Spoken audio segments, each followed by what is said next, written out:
So my name's Daniel Robinson. When I was 17 years old, I was charged with kidnap for ransom, and I was fighting life in prison before I was even an adult. That ain't for you to be crawling in. He opens the door and immediately puts a gun in my face, right? Juice had then said, no one's leaving until we find this money. And so when they showed up to meet their parents, the car got swarmed by the SWAT team. We're just thinking like, this is it? Like, you know, we're fugitives basically. I resolved to myself when I was in the county jail, I have to change my whole outlook. I just basically threw myself into everything I could. I took parenting classes, marriage and family, substance abuse, criminal thinking. The very first time I set foot on a board after getting out of prison, it was like, oh, like some crazy like euphoria.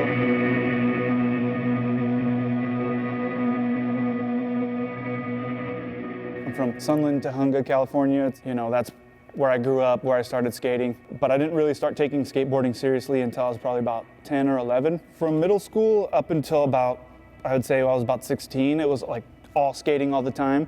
I mean, I was like smoking weed and drinking and stuff and stealing alcohol, just being a little hooligan, you know? I was still more focused on skateboarding at that time. Like, I would ditch school to go skate more often than I would ditch school to go smoke weed. And then at a certain point, started to get more into partying, and then I met this girl, and like to try to impress her, I started going to raves and doing shit like that, you know? And that went on for like a year, and then I realized like if I want to keep partying, I'm gonna have to come up with ways to afford drugs, so I just decided to start selling. You end up, you know, affiliating with dealers and people who are, you know, making moves, and so I ended up making friends with a guy, we call him Juice. I think it was around November of 2006, because I was only 17 at the time. We were staying in this you know, motel in Sylmar, the Good Night, and we'd been there for about a month and a half, like selling drugs. People would come before they would go to parties and stuff. As we were getting ready to go to a party one night, these people came that were customers of Juice's that we knew, we partied with before. Juice used to keep a like Ziploc bag of cash. It was like wads, you know, I think it was about $7,400. Somehow that money ended up coming up missing. He started tripping like, where's my fucking money, you know? And we're just sitting around like, you know, somebody better come up with this money. I mean, we're talking about like 20 something people in a single bed hotel room, like where we've been partying, you know? So there was a lot of people in there. Anybody could have took it, but they're the only ones that left. So they're the only ones that had any kind of like strategy or whatever to be able to move the money out. It's crazy that it could have happened in front of everybody's face too, like a bunch of drug addicts, but you know, whatever.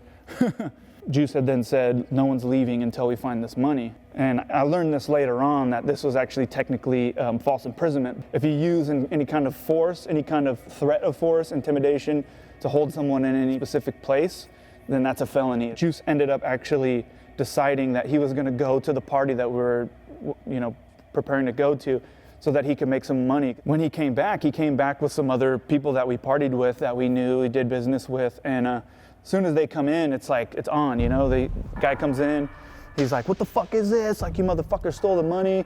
And he runs up on so there was 3 guys and 1 girl, and 2 of the guys were pretty good sized guys. But this guy came in and started punching on one of the dudes, like, you know, where's the fucking money, blah, blah, blah. And we're like, what the fuck's wrong with you? Like, chill out, you know, we don't know who took the money. I had some friends there, my little homegirls that wanted to go to the party, and that, you know, ended up getting stuck there with us. And so I talked to Juice outside, and he's like, hey, look, we need to have them go because they don't need to be here for this, right? And I walked them out to the Denny's to their car so that they could leave and go home, you know? And so when I walked up to the room of the motel, I knock on the door and I hear like, shh, everyone, shh, quiet, right? And then the dude opens the door, and it's some guy I'd never seen before. He opens the door, immediately puts a gun in my face. And he's like, fucking, give me your wallet, right? And I'm like, what the fuck's going on? As soon as I registered, the victims were all sitting there naked, right? He had them butt naked, all stripped out with their clothes in their lap and shit. He basically sticks everyone up, takes everyone's ID, and he's like, just so you know, right? If anybody goes to jail over this, if anybody fucking snitches, if anybody, you know, gets busted for this, your fucking families are gonna pay, right? And so everyone's like, at that point, we're under what's called duress, right? So we're gonna oblige this guy out of fear for our own lives. He's like, you know what, we're gonna play a little game, a Russian roulette. And fucking, he's like, you know what, matter of fact, he takes a bullet out, he takes his knife out, and he's like, so I'm gonna carve your mom's name on this bullet, right? And he's like, fucking, what's her name, Deborah? And he's like, all right, Deborah. And he puts it in there and he spins it. I don't think he actually put the bullet back in there, but everyone thought that he did. He ended up telling everybody, like, here's the plan, right? Like, you two, you're gonna fucking get $5,000 each from your parents, right? And so this basically is extortion. So he says, all right, that's how it's gonna go down, and it better happen fucking by 9 o'clock tomorrow. And so that's criminal threats.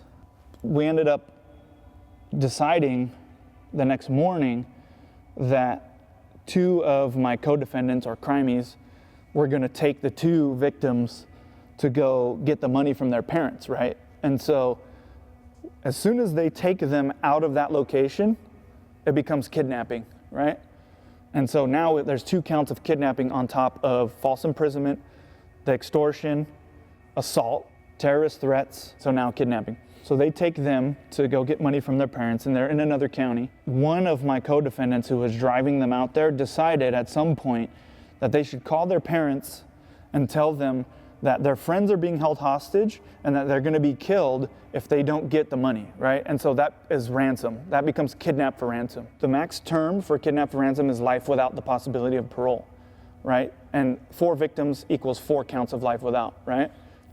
When they call, like any fucking logical parent would do when they get a call like that from their kids, is call the fucking police, And so when they showed up to meet their parents, the car got swarmed by the SWAT team. The dude that had them make that call, he calls us and says, shit's fucked up. They fucked it up. Everything's fucked, right? Like, you guys need to get the fuck out of there, right?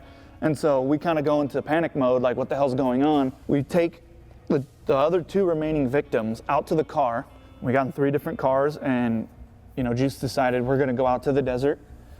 And as we're going out there, my friend and Juice's girlfriend were in one car that they ran out of gas.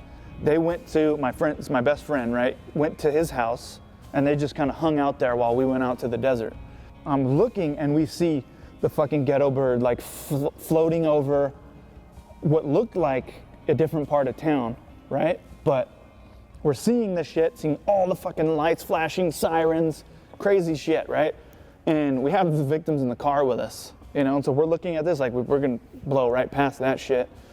And it turns out, while we're driving by there, my friend and Juice's girlfriend that went to my buddy's house, they were raiding his fucking house while we're driving by. We were driving for like 2 hours. We stop at a gas station, and when we stopped there was actually a cop filling up at the gas station. So like they could have made a commotion and tried to get out, and we would have been fucked at that point, We get out to the desert, and we pull off some random dirt road. And I think what Juice was doing was just trying to scare them more. Like, we told them, like, hey, here's the story. This is what happened. You went to a party. No big deal. You don't know us. We don't know you. Anybody asks questions, it fucking mum's a word or whatever, right? We ended up dropping them off, like somewhere northeast LA somewhere, and gave them money for a bus ticket. And then they went, they got on the bus, went home. After we dropped everyone off, went and hid out in the desert for 3 days. We're just thinking like, fucking this is it. Like, we're fugitives basically. Turns out that they weren't actually looking for us yet, We ended up coming back to town. We ended up going to this Motel 6. Turns out that I resemble a runaway that the sheriffs were looking for in Ventura County. They came into the hotel room, took me out, arrested me. I didn't have my ID, so they couldn't identify me. Like an idiot, I thought I could fucking outsmart him, And he ended up taking me in, booked me for providing false information. So they're like, we're gonna transfer you from Ventura to LA County. And the day that I was supposed to get transferred was the day that they issued the warrant for my arrest for the kidnapping. So I went to court. They're like, okay, providing false information, we're going to release you to the custody of your mother. Come back in a month for the next court date and shit. I'm getting processed out, and of course they have to run your background check and all that stuff. And so while that's happening, this guy comes in and he's like, oh, you think you're going home today, huh? You think you're fucking slick? You ain't going home. I'm like, man, what the fuck are you talking about? The judge just said I'm free to go. And he's like, yeah, we're gonna see about that. And then he comes back in with the fucking probation officer, and she's like, so we have a warrant for your arrest right here. $2.2 million bail for kidnap for ransom, kidnap, false imprisonment, assault with a deadly weapon, terrorist threats. And so I'm sitting there like, fuck, right? They should just slap me in the face. So they process me back in. I go to like the fucking extreme high security section of the juvenile hall. Basically everybody in there is on the verge of turning 18, and they're all fighting murder. They're all like attempted murder, bank robberies, and fucking carjackings, and all the crazy shit, kidnapping. And then I got transferred to LA County Jail, which is like the worst place I've ever been in my fucking life.